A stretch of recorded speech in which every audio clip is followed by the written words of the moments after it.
Hey everybody, my name is Russ. I'm a Phoenix-based cartoonist and the self-publisher and creator of Amazing Arizona Comics, a mini comic that satirizes Arizona news, history, and culture with superhero adventure. You can find it online at Amazing AZ Comics on Instagram or on my website, amazingarizonacomics.com. I've been posting a series of videos lately talking about my 20 years exhibiting at Comic-Cons in the small press sections or artists' alleys, selling comics just like that and zines that I've made over the last 25 years or so. I've been trying to condense these 2 decades of experiences into a cumulative hour of conversations about what you might expect exhibiting at Comic-Con for the first time. Or maybe you're like me, you've exhibited many times in the past, but you're interested in hearing a fresh perspective on things. I did YouTube setting up at Comic-Con before posting this series of videos. And there were other videos, not unlike this, but I find some of my points of view to be a little bit different, specifically when it comes to maybe starting out at a coffee shop, just talking to strangers that might be attracted to your drawing or crafting there over a coffee, to develop a sales pitch. And then I talk about Comic-Con in the second video, basically as a cosplay carnival, and the struggles and challenges we as artists have exhibiting our work, and the importance of treating it like a business expo, and using strategies that other shows like the Home and Garden Show or the Bridal Expo might implement, right, to attract customers not just there at the show, but in the future.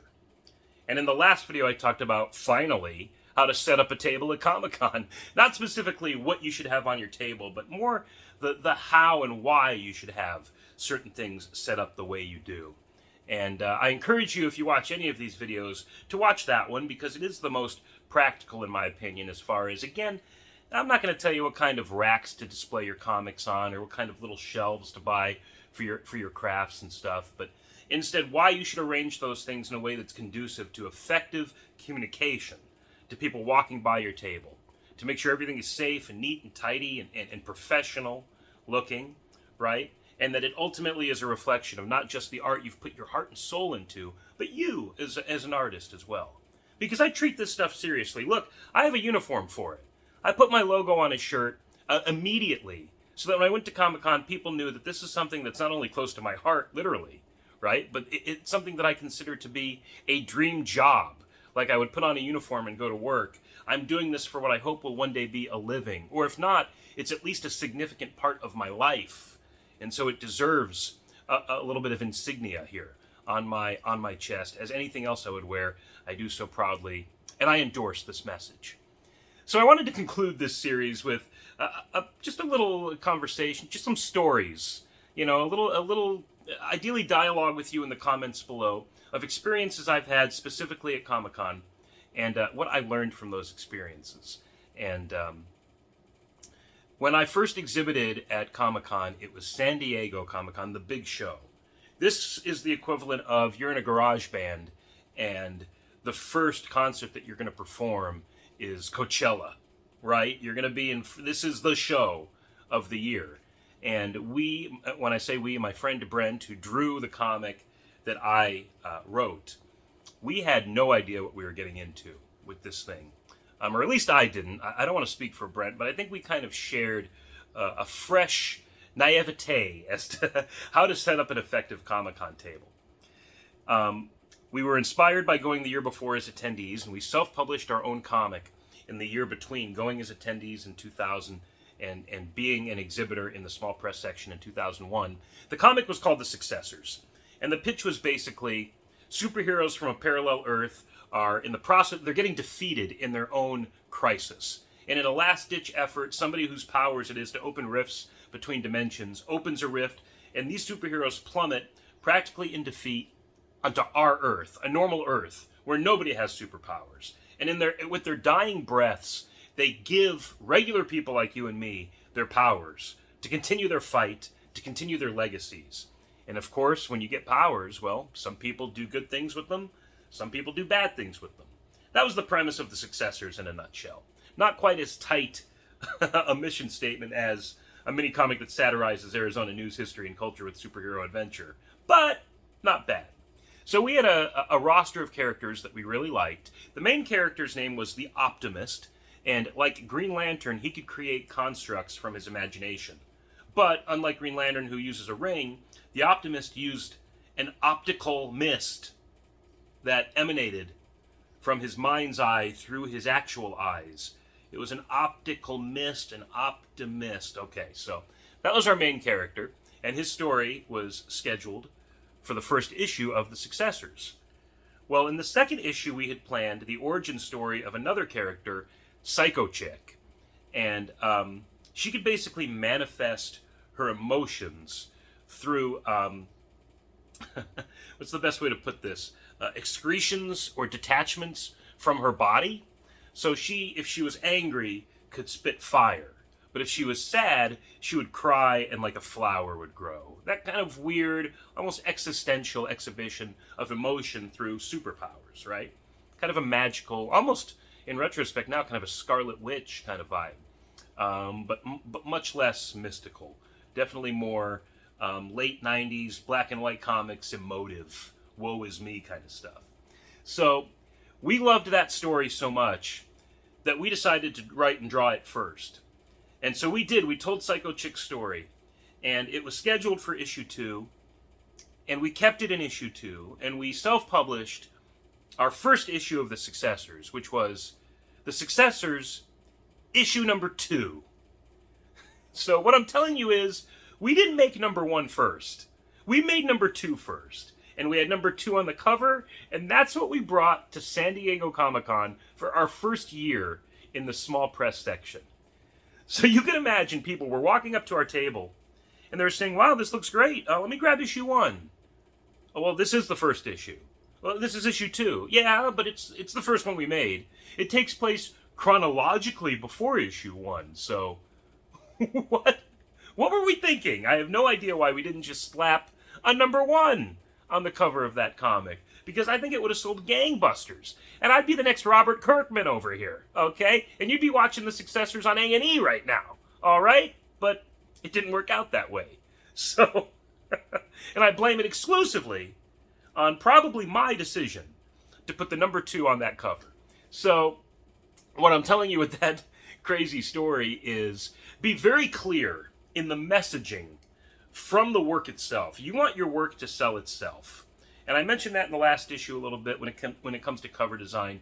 But something as simple as the numerology, the chronology of your comics, or the design work that you're putting into crafts, whatever you want people to be attracted to, should really be the first thing they see at your table, right? If you want to promote that I have a brand new comic book series out, I got the first issue here. Well, that first issue should have a number 1 on it. Okay, or at least a number 0. Whatever number comes first, you want to make sure that's there to reflect that this is indeed the first thing we've made. Here's another story, I believe from the same year, if not just the following. So we were still a little green. But Brent went either to the restroom, get something to eat, or he was walking around shopping. I was alone at the table. And this had to be Sunday afternoon, the end of a 5-day... sit at that table and just, a completely different energy from what I bring to my tables now. I wasn't drawing for people. I wasn't engaging folks nearly as much. I kind of was waiting for people to come to me and to talk to me. And I was sitting with my head down. And I remember that because I saw an old man's hand grace the table, kind of just go through and touch everything that we had. And we did have some free postcards and kind of look at a postcard and, okay, just kind of touched everything. And I heard a deep voice say, very nice, very nice. And it sounded familiar. So I looked up, and by now the gentleman has cleared that kind of space in front of the table where I really shouldn't talk to him anymore. He was on to the next table. It would be weird for me to be like, hey, wait a minute, George Takei. Because George Takei, or Takai, walked by our table, touched everything. And he was totally in like the Captain America Civil War undercover garb where he had like a hat pulled low, like a members only jacket on, super incognito. But he said very nice in that unmistakable voice. And I looked up and 100% George Takei walked by my table, touched our stuff, and it left a decent enough impression for him to say something out loud. What I'm telling you with that story is you gotta pay attention to the people that are in front of you at your table. If you're chatting with your fellow artists that are sitting next to you and people are just cruising by your table, you never know who is looking at your stuff at any given time. I certainly would have given him one of our comics for free, and when Brent came back, I would have had this crazy story about how me and George are friends. We're going to grab a coffee after the show. He wants me to do a little bit on Howard Stern with him. I would have had a whole, But the story of him walking by practically unnoticed was, to me, funny enough at that point. Even still, even if you're talking to someone, be respectful, okay? Here's another mistake I made once. Here in Phoenix, probably my first or second show, a guy comes up to my table, tall guy, older guy, and he had an embroidered shirt like this, except the logo was Masters of the Universe, the classic He-Man logo. I am a huge fan of Masters of the Universe. I can go on and on about my fandom for He-Man, and in fact, if you watch my channel, you could see me open He-Man toys on my series of unboxing toys called Just Open It. But big He-Man fan. This guy's got this beautifully embroidered shirt with the Masters of the Universe logo on it, and he's looking at my stuff, and I say, "Excuse me, sir, where did you get that shirt? I'd love to have a shirt like that. Where'd you get that shirt?" And he goes, "Oh, I made it. I created He-Man." "Excuse me, you what?" "Yeah, I created He-Man." Now, this is 2011 or 12, probably. So the phrase, "I created He-Man," meant to me that this is a crazy old man.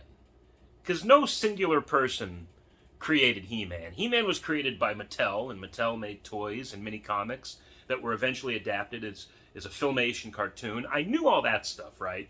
So I say to the guy, "Okay, yeah, sure, you created He-Man. Yeah, right." And we end up talking about Tila for some reason, I remember very vividly. He kind of rattled off some of the character names, perhaps to offer this clout, this just to verify. "Yeah, I created He-Man. Remember Beastman? Yeah, I created He-Man. Remember Merman? Right? We were going to call him Seaman, but that didn't sound right. Seaman? So we went with Merman," and we're like laughing. I'm like, "Okay, buddy." Talking about Tila and how she was kind of this synthesis at first of Tila, the captain of the Royal Guard, and the sorceress, the keeper of the secrets of Castle Grayskull. And we had these two designs for female characters, but we didn't think two chicks would fly in the line, so we put them together. And okay, cool, man, cool. And he moves on. I believe I might have given him one of my comics for free, just for the entertaining conversation. I figured at the very least this guy knows a lot about the early days of He-Man and Masters of the Universe. So, hey, here's a comic. Here's a comic, you crazy old man. Or whatever, right? So, years go by, and I'm watching the Masters of the Universe episode of The Toys That Made Us. And they're interviewing all these people, the design guys, the marketing team, and so many amazing creative minds. And a few of them claim that they singularly created He-Man. Mark Taylor has the most compelling case for that. And so I assume that Mark Taylor was the Jack Kirby of Masters of the Universe. While there were other people involved, he certainly was the one that defined the groundwork for the visual identity of He-Man. But that's neither here nor there. Again, there were many people involved. And at one point, they show a gentleman named Mark Ellis. And he worked in the marketing department. And I think he says in the interview, "Yeah, I'm the one that kind of threw out there, we're going to put mini comics in the packaging. We got to tell the story of these characters. So, yeah, that's what we're going to do." If you watch The Toys That Made Us, you kind of know the context to that. Well, I'm looking at this guy, Mark Ellis, and he looks familiar. And it's the guy that was at my table at Phoenix Fan Fest probably a couple of years earlier. Absolutely, one of the founding fathers of He-Man and the Masters of the Universe. And what did I do? Give him a little comic and say bye-bye and not pick his brain for marketing ideas or ask if he'd like to grab a bite to eat after the show. He's walking around practically incognito. Nobody knows who he is at that time. But I am absolutely sure that I had a great conversation with Mark Ellis at my table and it went by unnoticed to me until I saw him on that documentary. What another missed opportunity.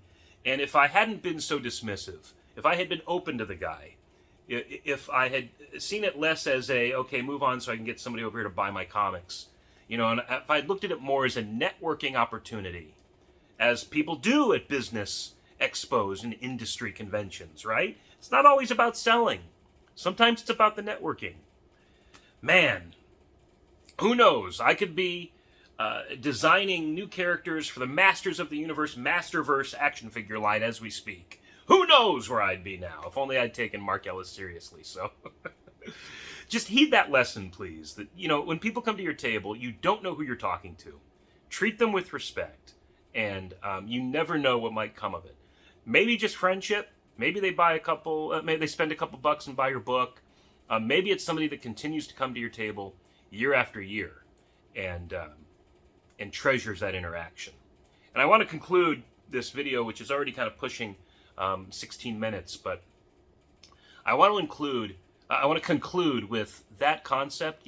There are more stories than I could recount right now of people coming to my table and remembering fondly conversations we had at cons past.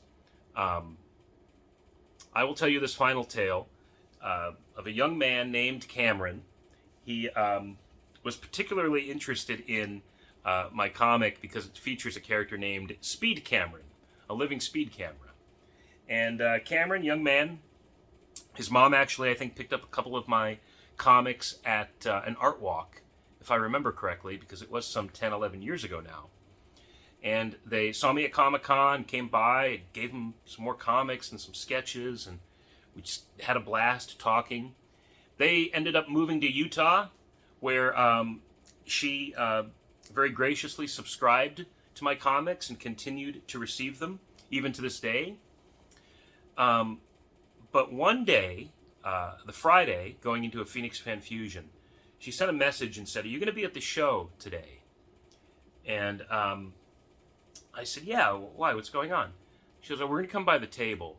Cam has a surprise for you." I said, "Okay." So they come by the table, and Cameron is dressed up as Speed Cameron. He's cosplaying as my character. And the amount of joy I experienced in that moment cannot be described. To know that I created something that made such an impression on this young man who is bright and smart, regardless of any entertainment he's gleaned from my work. To know that he took the time, and it was a very complicated and carefully crafted costume. He took the time to make it and to bring it to me, and he brought my character to life. And that only happens at Comic-Con, in a setting where you, as somebody that has created something or contributing it, you're putting it out there for the world to see, and hoping to make a connection with people so that they keep coming back and so that they keep buying your stuff. And I could, theoretically, with 48 issues under my belt, stop now. And, I've made more comics than many people will make in their lifetime, even with the dream to do so. I could just exhibit the same 48 comics for the rest of my life and feel accomplished. But what if it's issue 49 that's going to reach the next Cameron? And what if he only finds it at the next Phoenix Fan Fusion? I have to keep making these comics because people are entertained by them. I've seen it with my own two eyes. I know that it's true. And I hope that's a feeling that you experience as well. And if there's anything I've said in this series of videos that makes that experience at a Comic-Con for you more successful, more creatively fulfilling, more financially fulfilling, well, then I'm glad I put this stuff out there, regardless of any criticism or comments I might receive below. So thank you very much for watching this series. I really appreciate it. Subscribe to this channel, Karaoke Fanboy TV, and I'll be posting episodes of Just Open It in the near future, as well as other monologues about comics and creativity. Thanks again for watching, and I'll catch you next time.